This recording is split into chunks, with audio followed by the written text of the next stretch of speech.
the matter, Annabelle? Don't you feel well? Aren't you happy?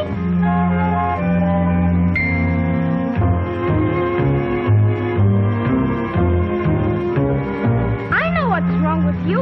You're lonesome. I'll get you a little playmate.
Goldfish come this way. But I saw some go this way, and that way, and this way.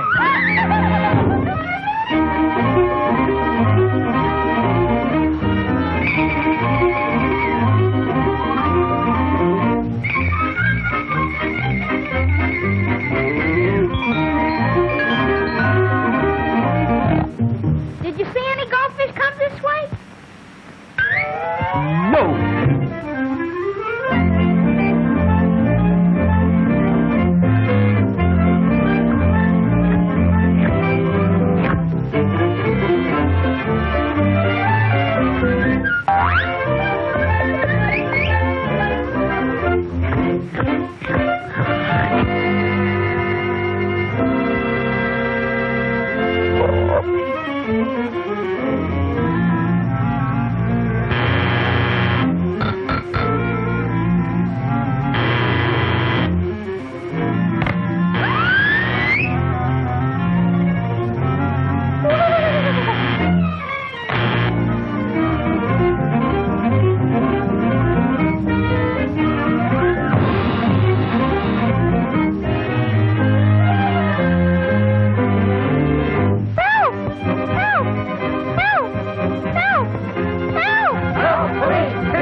Calling all cars, calling all cars, calling all cars, calling all cars.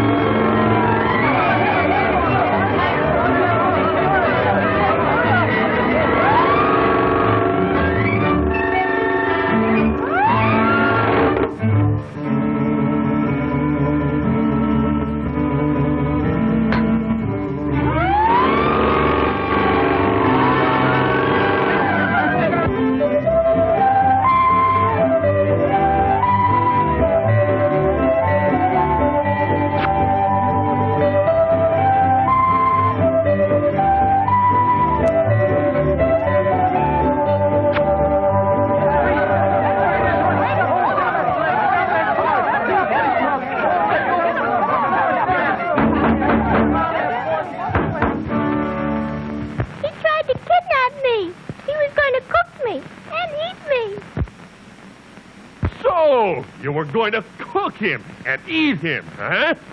But I don't... Silence! Silence! How would you like to be put in a hot frying pan and cooked until you were nice and brown? On both sides. How would you like to be somebody's dinner? How would you like to be my dinner? But I don't eat fish. Then what were you going to do with him? I wanted to give him a nice home with my pet goldfish. But I got a home. A good idea. Come along with me.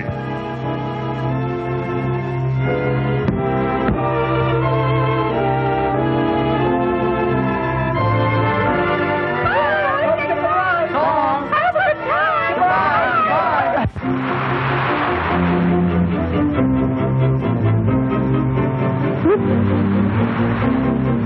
Bless you, my children. Good luck and goodbye.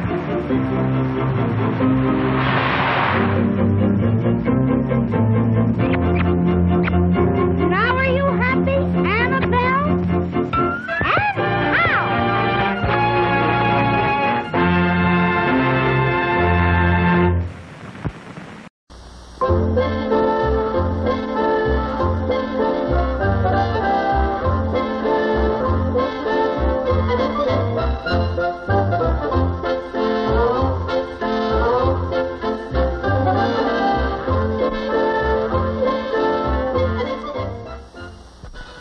A long time after God had created the world and made man and all the animals and birds, he noticed that people were no longer kind to each other and that they didn't obey God anymore. So he was angry. But God did see one man in the world who was kind and good and who obeyed the Lord's word. This man was Noah. So God appeared to Noah and he let him hear his voice. And the Lord said, "Behold, I will cause it to rain upon the earth 40 days and 40 nights. I will bring a flood upon the earth to destroy all flesh, and everything that is in the earth shall die." But God told Noah to build an ark and to take 2 of every animal in it with him to keep alive during the storm. And when Noah had heard God's voice, he was grateful, and he set to work right away to build the ark. This was a great boat with many, many rooms in it. When Noah finally finished it, he went out into the fields and woods, for he had to talk to all kinds of animals and birds. He talked to the lion and the wild horses. He talked to the pigs in the barnyard and the elephants in the jungle and the cute little kittens in his own house. Noah talked to all the animals on the face of the earth, even to the doves, cooing in their nests.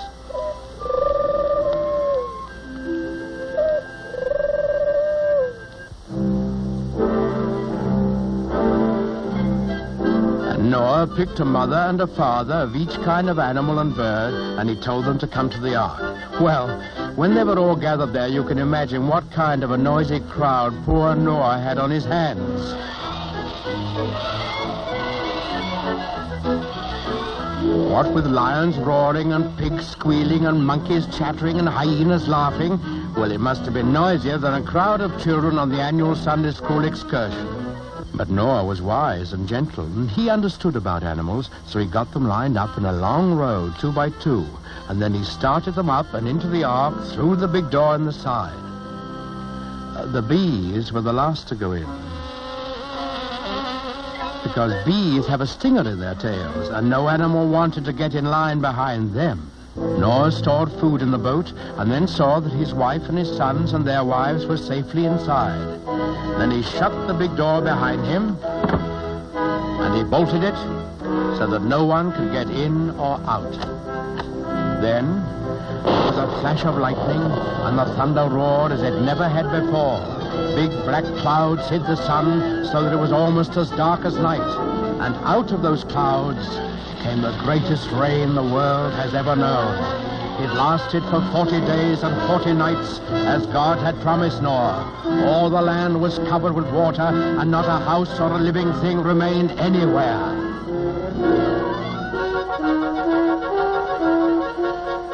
But Noah's ark floated on the surface of the waters, and he and his family and the animals who were in the ark with them were saved. On the 40th day, the rain stopped and the sun came out. The waters that had covered the earth began to flow back into the oceans and the rivers, and the ark came to rest on the peak of a mountain. But Noah wasn't quite sure that there was enough dry land for all his animals to live on. So he took one of the doves and let it fly out of the window. In a little while, it came back, and in its beak, the dove carried the branch of an olive tree. Noah knew that this must be a sign from God that he had restored quiet and peace to the world.